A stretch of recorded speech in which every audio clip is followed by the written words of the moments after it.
Hi guys. Hi, morning.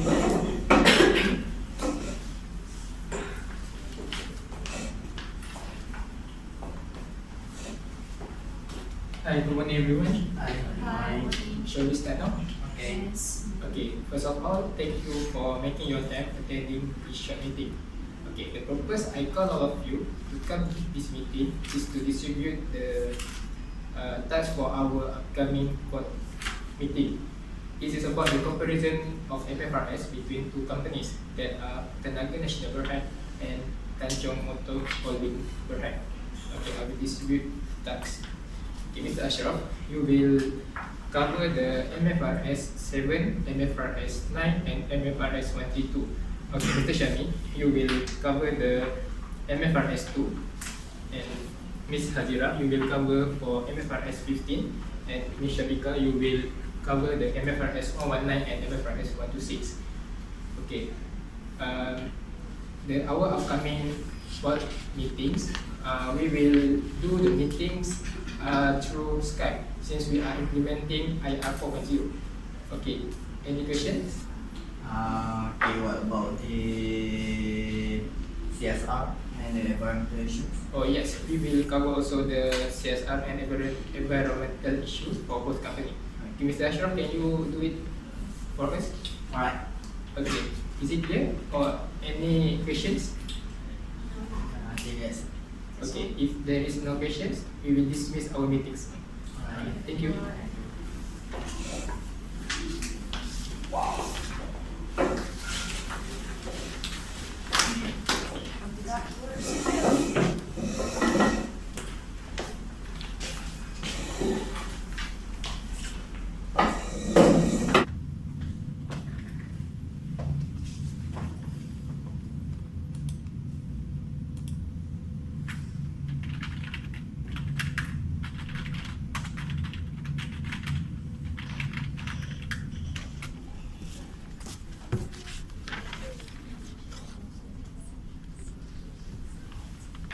Good morning, everyone. Okay, let me start our meeting today. Okay, I will start with the literature review on both industries.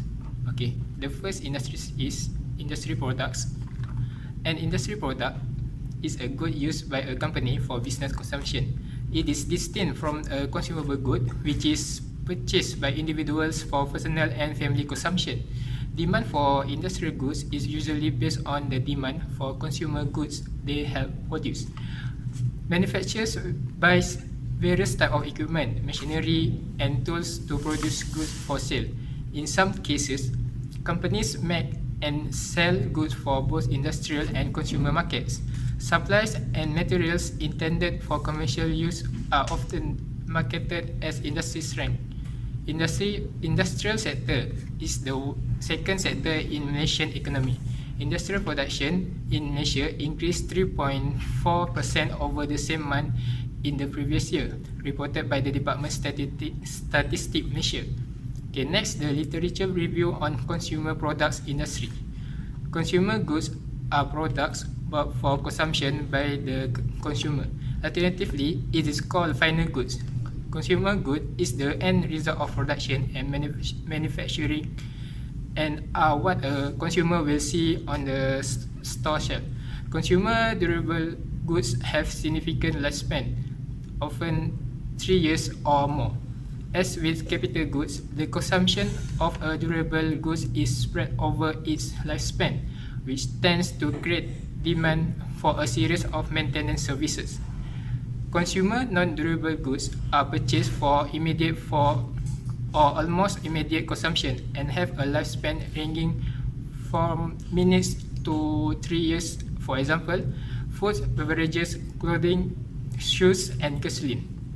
Consumer services are intangible products or actions that are typically produced and consumed simultaneously. The examples of consumer services are haircuts, auto repairs, and landscaping.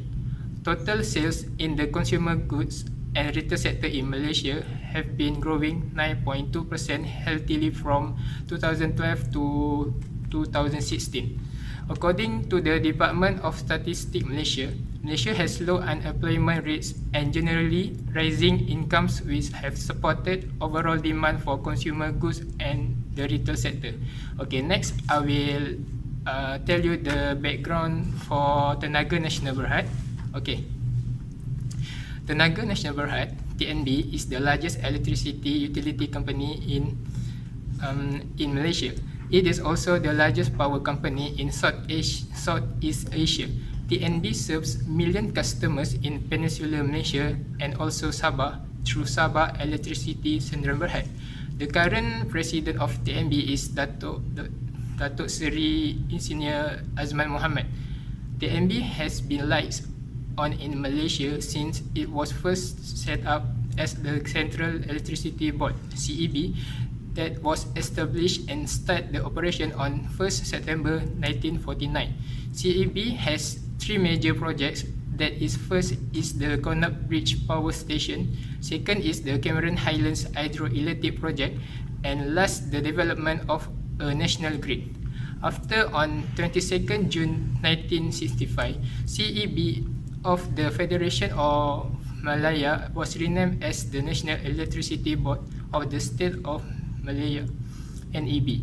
The National Grid on Grid National was a plan under NEB in Malay is the primary electricity transmission networking linking the electricity generation, transmission, distribution and consumption in Malaysia. Electricity generating plants are strategically located in Peker in Terengganu, Temenggur, Kenering, Persia and Batang Padang in Perak. Okay, the government relentlessly pursued its ultimate objective, and two pieces of legislation were passed to existing Electricity Act and to provide the establishment of a new corporation, Tenaga Nasional Berhad, and replacing NEB Successor Company Act. Prime Minister Tun Dr. Mahathir bin Mohamad officially proclaimed TNB as the heir and successor to NEB on 1st September 1990. TNB became a private company wholly owned by the government, and Tan Sri Datuk Haji Ani bin Arub was appointed as a chairman on the same day. Okay, next for the background company of Chong Motor Holding Berhad. Okay, the background is Chong Motor Holding Berhad, or simply known as Chong Motor, was incorporated on 14 October 1972 by Tan Yue Fo and Tan Kim Ho. Okay, two Malaysian entrepreneurs that importing and selling cars from Japan, and then the company was listed in Kuala Lumpur Stock Exchange (KLSE). Okay, in 1974. Currently, the business activities that involved by Chong Motors are assembly and distribution of motor vehicle, provision of after-sales services and motor-related financial services such as hire purchase, and insurance agency and leasing. In the first half of 2010s, Chong Motor had made expansion into Indochina since they identified that Vietnam has opportunity to grow in automobile sales. Chong Motors with four other partners have made a plan to build Vietnamese plant, and the construction was scheduled in mid of 1997, but the plan was postponed due to Asian financial crisis in 1997. Okay, Chong Motors had opened their first international plant a decade and a half later, with first left-hand drive Nissan Sunny on 11 June 2013. Chong Motors entered into agreement of distribution agreement with Kawasaki Heavy Industries Limited of Japan in December 2014. Chong Motors was appointed as an distributor to sell completely built-up Kawasaki brand sport type motorcycle and spare part and accessory in Vietnam. Okay. Lastly, as of the first quarter 2016, Chong Nissan had overtaken arch rival UMW Toyota after years of playing second fiddle, and until now, Nissan is the fourth best-selling car brand in Malaysia after Produa, Proton and Honda. Okay, Ms. Hazira, can you explain about MFRS 15? Hi, good morning. Today, I'm going to start with explaining about the comparison on MFRS 15 revenue from contract with customers between Tenaga Nasional Berhad and Chong Motor Holdings Berhad. So for the Tenaga Nasional Berhad, the application of MFRS 15 will affect the timing of the recognition of revenue for other contracts with third parties under the groups. They use retrospective approach with which the impact of the adoption will be recognized in the retained profits and comparative will be restated. The application is expected to reduce the return profits approximately 1.0% on, and for the comparative period is estimated to reduce 1.0% for revenue and 4.0% to 6% for the profit. While for the Chong Motor Holdings Berhad, they adopt the modified retrospective application, which will be recognized and give impact in its retained earnings, and also comparative will not be restated. It is also estimated that the application will give reduction impacts to its retained earnings by approximately 3 million ringgit. So for the conclusion that can be seen for both companies that they will facing reduction impact to their retained earnings on as they adopted this MFRS 15. Okay, next I'm going to present on MFRS 126 accounting and reporting by retirement benefit plans on Tenaga Nasional Berhad. Under the groups and the company's defined benefit scheme, eligible employees are entitled to retirement benefits of 16.0% to 17.0% of total basic salary, earned less the statutory pension funds for each completed year of service upon the retirement age of 60. While for the measurement, the net obligations of defined benefit plans are calculated separately for each plan by estimating the amount of future benefit that employees have earned in the current, prior periods and discounting that amount. It's performed and the calculation is performed annually by a qualified actuary using the projected unit credit method, while the remeasurement of the defined benefit liability are recognized in other comprehensive income. The company determined the interest expense on the defined liability for the period by applying the discount rate to measure the defined benefit obligation at the beginning of the annual period. When the benefits of a plan are changed or when a plan is curtailed, the resulting change in benefit that relates to past services or the gain or loss on curtailment is recognized immediately in profit or loss. So for the Chong Motor Holding perhaps will be presented by Vika, so I'll pass it. Next, for the Chong Motor Holdings Berhad, the group and company have various post-employment benefit schemes, which are either defined contribution or defined benefit plans.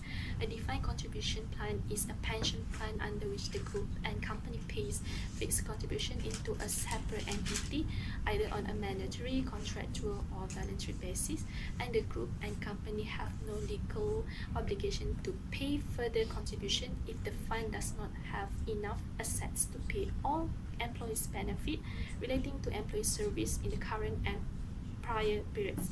The group and company provide both retirement benefit plan and post-retirement medical plan for certain employees. The present value of the employee benefits obligation depends on several factors that are determined on an actuarial basis using certain assumptions. The key assumptions used in determining the net cost for the employee benefits include discount rate, medical claim inflation rate, and salary increment rate. The group and company determine the appropriate discount rate at the end of each financial period. This is the interest rate that should be used to determine the present value of estimated future cash outflows expected to be required to settle the pension obligation. Okay, for the retirement benefit trust fund, the group and company operate a final salary defined benefit plan. The benefit is made as lump sum payment of retirement or earlier exits due to death and early retirement. For the post-retirement medical benefit scheme, the scheme is closed to new entrants. There is no minimum funding requirement under the current law. Next, for the measurement, the management assess the present value of post-employment benefit plans by relying on the actuarial valuation reports from an actuary. The actuarial valuation reports estimated the present value of post-employment benefit plans based on 3 key assumptions that I already explained just now. Okay, the management have to test the present value of post-employment benefit plans based on the actuarial valuation reports by performing the following actions. First, discuss with actuary the valuation method used, either it is in accordance with FAR660 119 employee benefits or not. Second, discuss with actuary on the key assumption used, either the reasonableness is reliable or not by comparing to historical data.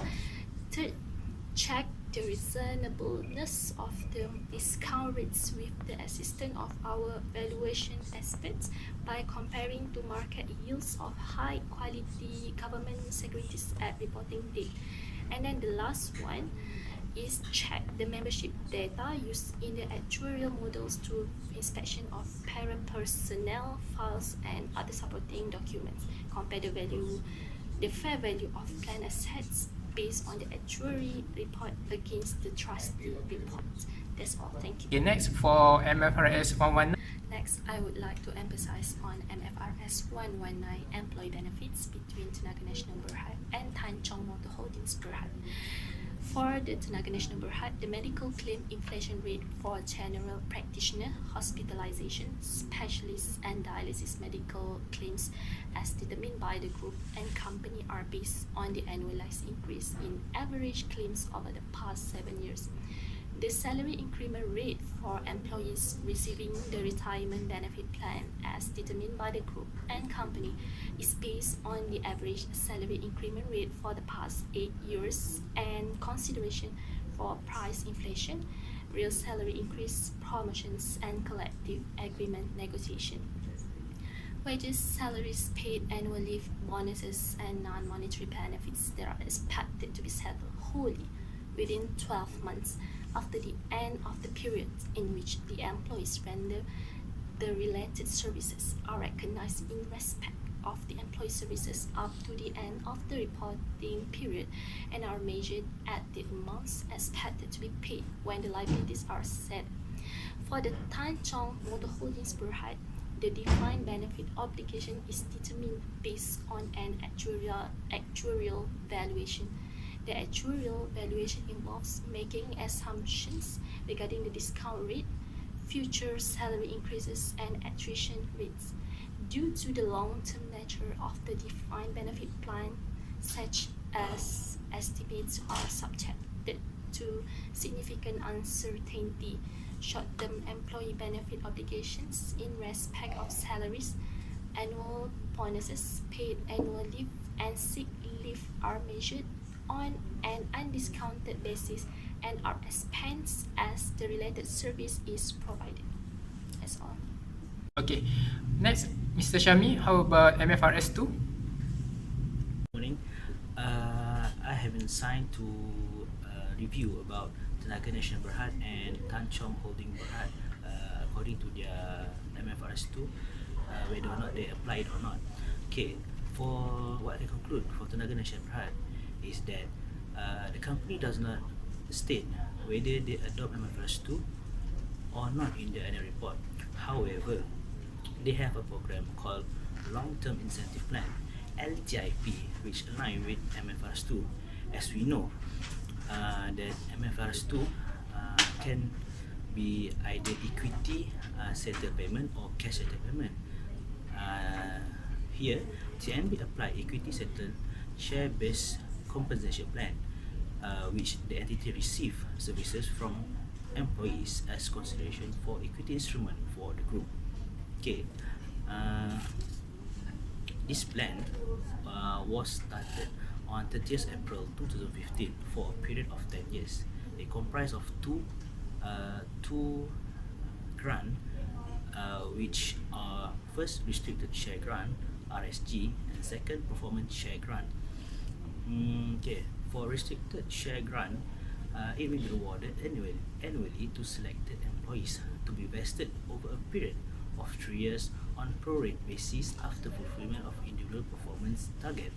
While performance share grant (PSG), it will be awarded annually to selected employees such as senior executive and key employees of the group.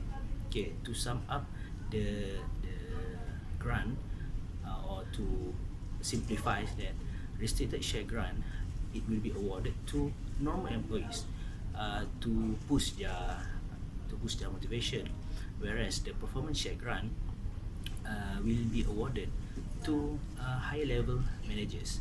Okay, the grant will be satisfied by way of allotment and issuance of new honorary shares to the respective RS and PS grantees upon the vesting of the grant. Okay. On the other hand, Chong Motor Holding Berhad only stated in the annual report that the company does not adopt MFRS 2 share-based payment.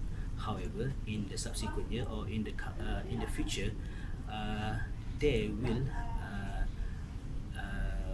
they plan to adopt this MFRS 2 for their future improvement of the company. Thank you, Mr. Shami. Okay, Mr. Ashraf, how about MFRS 7, 9 and 132? Also for CSR and environmental issue for both companies. So as for today's meeting, I'll present on the financial instrument. The standard involves are MFRS 7, 9 and 132. Okay, so first I will start with the financial instrument MFRS 9 of Tenaga Nasional Berhad. MFRS 9 will replace MFRS 139, the previous standard for the recognition and measurement of financial instruments. Okay, MFRS 9 simplifies the mixed measurement model in MFRS 139 and establishes 3 primary measurement categories for financial assets, which are amortized cost, fair value through profit or loss, and fair value through other comprehensive income. Okay, the basis of classification depends on the entity's business model and the cash flow characteristic of the financial asset. Investment in equity instruments are always be measured at fair value through profit or loss, with an irrevocable option at inception to present change in fair value in other comprehensive income, provided the instrument is not held for trading. That instrument is measured at amortized cost only if the entity is holding it to collect contractual cash flows and the cash flows represent principal and interest. For liabilities, the standard retains most of the MFRS 139 requirements. This include amortized cost accounting for most financial liabilities with bifurcation of embedded derivative. The main change is that in cases where the fair value option is taken for financial liabilities, the part of a fair value change due to an entity's credit risk is recorded in other comprehensive income rather than the income statement, unless this create an accounting mismatch.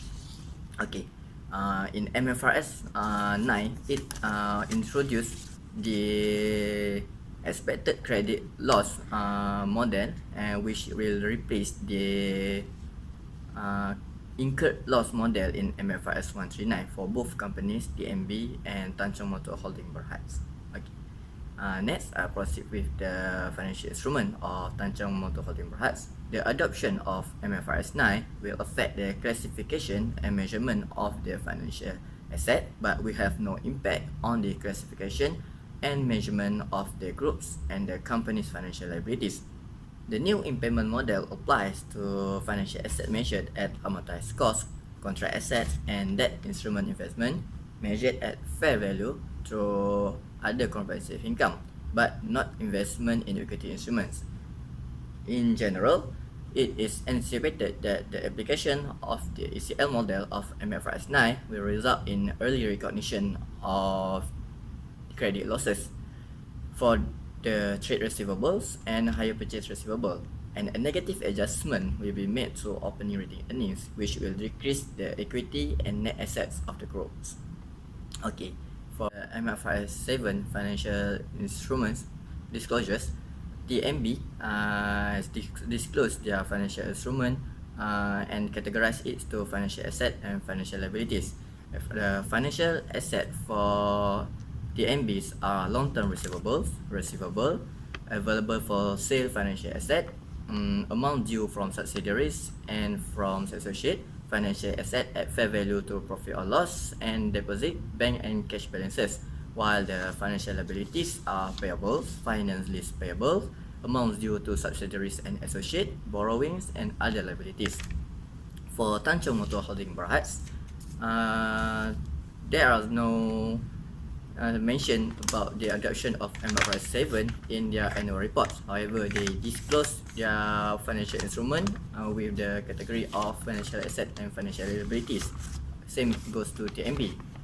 For the financial assets are other investment, amount due from subsidiaries, deposit, cash and cash equivalent, while the financial liabilities are borrowings and payables and accruals.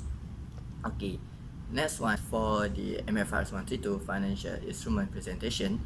Both companies, Tenaga Nasional Berhad and Chong Motor Holding Berhad, does not mention their adoption of MFRS 132, but I presume that they have already adopt the standard for quite a long time, because they did disclose and present the items of financial instrument in the statement of financial position SOFP. Okay, next I'll present on the corporate social responsibility CSR of TNB and Tanjung Motor Holding Berhad. Okay, first I'll start with TNB. As the country's largest electricity company, TNB has taken on the role of powering the nation, and this forms the core of the company's corporate responsibility policy. TNB believes in powering the community, setting standards in the marketplace, greening the nation, and nurturing a vibrant workplace. TNB launched various programs to help the community, such as Baiti Jannati and Project Mesra Rakyat, where they renovate and repair the homes and provide with basic needs such as water and electricity. TNB invests considerably in supporting the government's vision of nurturing a skilled and knowledgeable nation through its training center, the Institute Latihan Sultan Ahmad Shah Ilsas, University Tenaga Nasional Unit 10, and Pintar program at the school level. TNB also provides scholarship to aid the financial of students to further their study locally or abroad. TNB also has been sponsoring Malaysian Hockey Confederation since 2006. TNB also contributes to the greening of the environment by replacing every tree felled for the development of transmission infrastructure with a new seedling through Tree for a Tree program. And TNB believes its employees are its most valuable asset and nurtures a work environment that is both challenging and rewarding to bring out the full potential of its workforce. The company also embraces their family through family days and fosters a spirit of one measure by celebrating the special festivals such as Hari Raya Aidilfitri, Chinese New Year, and Deepavali. Okay, as for Tanjung Motor Holding Berhad, the groups always believe that corporate social responsibility is a way by which the group feels its role and responsibility within community. The company runs their CSR locally and abroad. The group had organized a lot of charity work such as charity visit to Nantisa Home, flood relief program, and Women's Aid Organization WAO. Okay, moreover, under the Reaching Out to Indochina program, the group visits a few countries such as Cambodia, Vietnam, Laos, and Myanmar and give aid to support their daily life. They also donated school supplies to the Monastery Education Center in Myanmar to provide a better study environment to the underprivileged school-going children. The group also organized a blood donation drive at the Blood Bank Hospital in Hanoi, Vietnam. I'm sorry that I cannot proceed with the environmental issues because I had a problem previously. So I've assigned Shami for the research of the environmental issue. So I hope that he can present it for me. Oh, okay, Mr. Ashraf. Okay, Shami, where are you? Alright, Ashraf. I'm changing places. I'm right here now. Okay, what we want to discuss the environmental issues regarding Tenaga Nasional Berhad. Okay, this energy company must confront the pressures of growing interest in the environmental protection and pressing global issues such as climate change. This has led to an increasing need for cooperation to work jointly with governments and communities to protect the environments. TNB's green policy is committed to minimizing the environmental impact by applying following three principles. There is first, sustainability practices. Second, efficient operation. And lastly, delivering green technology via appropriate technology investment. Okay, this is reflected in the adoption of clean energy technologies that can generate electricity with minimal impact to the environment and at the same time reduce greenhouse gas emission over the long term, such as solar, PV and hydro. Okay, now we move to the first point, that is mitigating greenhouse gas GHS emission. GHG emission from human activity have been identified as the most significant driver of observed climate change. In response, TNB are committed to better measure and monitor our emission with the ultimate objective of reducing our emission intensity. The second one is carbon footprint assessment. Okay, for financial year 2016, our greenhouse gas emission from generation, grid and distribution was approximately 29 million ton CO equivalent. The power generation account for approximately 98% of the total GHG emission in the financial year 2016. The GHG emission intensity for TNB has been relatively stable in the recent years, although it varies slightly depending on the generation mix, which in turn is determined by the prevailing fuel prices. Okay, the next one, the third one is water reclamation plant. TNB team of researchers developed a closed system of water consumption at Sultan Iskandar Power Station SIPS in 2016. The small-scale pilot water treatment plant has been built at SIPS to treat the approximately 100 metric ton cubic of wastewater discharged from the plant every day. The treated water is then looped back into the system to feed the boiler. Result from the 3 months pilot study indicate that all baseline data met the Department of Environment's DOE requirement, and the plant has been performing as per set specification. In the long term, this will not only save the plant's water intake but also reduce the amount spent on water usage. Okay, now we move on to Chong Motors.